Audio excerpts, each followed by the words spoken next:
À la recherche de l'essentiel. Le livre des vivants. De la part de Jésus de Nazareth. La première fin des temps. Ou la venue du Fils de l'homme. À partir de « Tenez-vous prêts, car c'est à l'heure que vous ne pensez pas que le Fils de l'homme viendra. » Le Fils de l'homme. Cette expression, étrangère à notre vocabulaire, sur laquelle depuis des années je bloque parce que j'ai le sentiment qu'elle ne concerne pas Jésus seul. Cette expression qui, effectivement, plus le temps passe et plus j'y réfléchis, même quand Jésus se l'attribue, nous concerne nous d'abord. Ne disons-nous point, nous, les chrétiens, qui sommes censés nous abreuver à cette source de vie spirituelle qu'est la bonne nouvelle, que nous formons tous un même corps, et que nous sommes les rameaux du même pied de vigne que Jésus est, ainsi qu'il nous l'a enseigné. Le Fils de l'homme, celui que nous sommes appelés à devenir, si je comprends bien le message. J'en suis donc là aujourd'hui quand, afin d'en mieux saisir et pénétrer le sens, je remonte au début du paragraphe d'où mon doigt a tiré ce verset au hasard et lis. « Tenez vos reins sains et vos lampes allumées. » Tandis qu'instinctivement je me commente « Tenez-vous debout pour résister à la tentation, les tentations de ce monde que n'a cessé de dénoncer Jésus, lui qui est venu ôter le péché du monde, cette tentation qui, chaque fois qu'elle nous ensommeille, chaque fois que nous lui succombons, par exemple en laissant faire le mal autour de nous sans réagir, obscurcit un peu plus nos vies, nous autres, jusqu'à l'espoir. Jusqu'à nous faire croire qu'est utopique ce jour étincelant de lumière auquel nous aspirons, qu'est insensé l'espoir qu'un amour fraternel vrai régira le commerce entre tous les hommes. Commerce aussi bien dans le terme étroit des échanges commerciaux qu'en termes plus général des rapports humains quotidiens.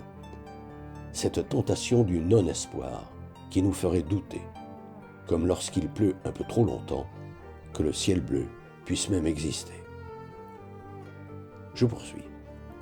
Soyez semblables à des gens qui attendent leur maître à son retour de noces. L'adjectif semblable m'arrête. Il ne dit pas du tout qu'il faut attendre une sorte d'étranger bienveillant, censé être aimé de ses serviteurs. Un maître qui arriverait en quelque sorte du ciel par avion, ou bien qui, dans l'explosion d'un feu d'artifice ou d'un éclatement d'étoiles, devrait se manifester d'un coup à la fin des temps. Me revient alors que le prophète Élie ressentit le passage de Dieu telle une brise légère, et que, de son côté, Jésus annonça « Le Fils de l'homme viendra sur les nuées du ciel ». Pour m'entendre confirmer, c'est ce que je comprends, que l'avènement du Fils de l'homme pourrait bien être ce moment de l'éveil, quand Dieu passe en silence.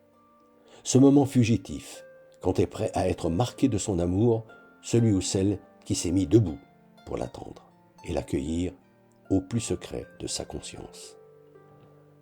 Ce souvenir du « Levez-vous, partons d'ici », prononcé la veille même de sa passion par Jésus, excédé de devoir répondre aux questions oiseuses de ses disciples, ce « Levez-vous, partons d'ici », qui précède l'envolée spirituelle de son testament que l'Église nomme la prière sacerdotale.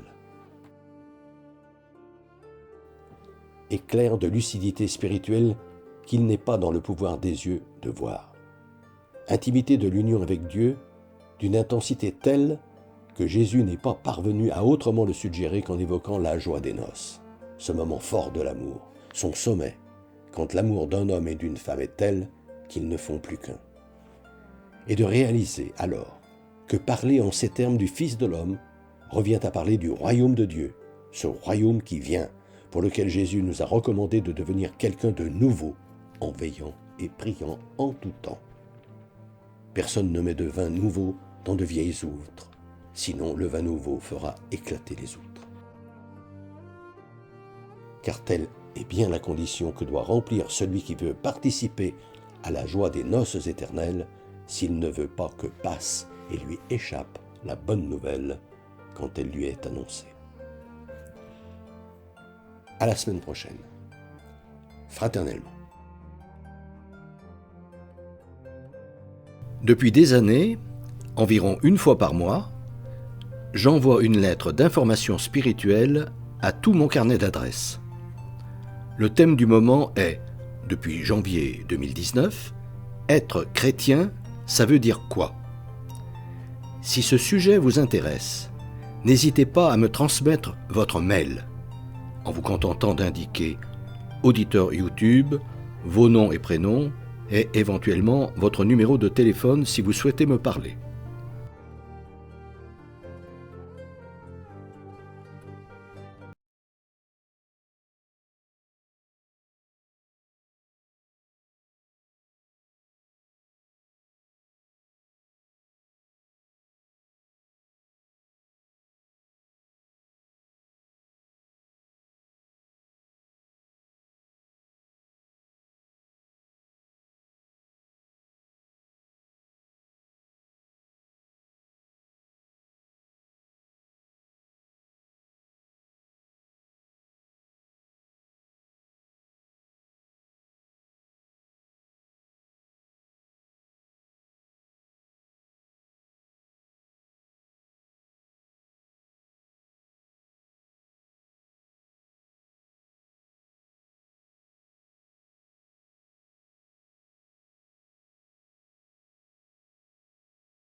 À de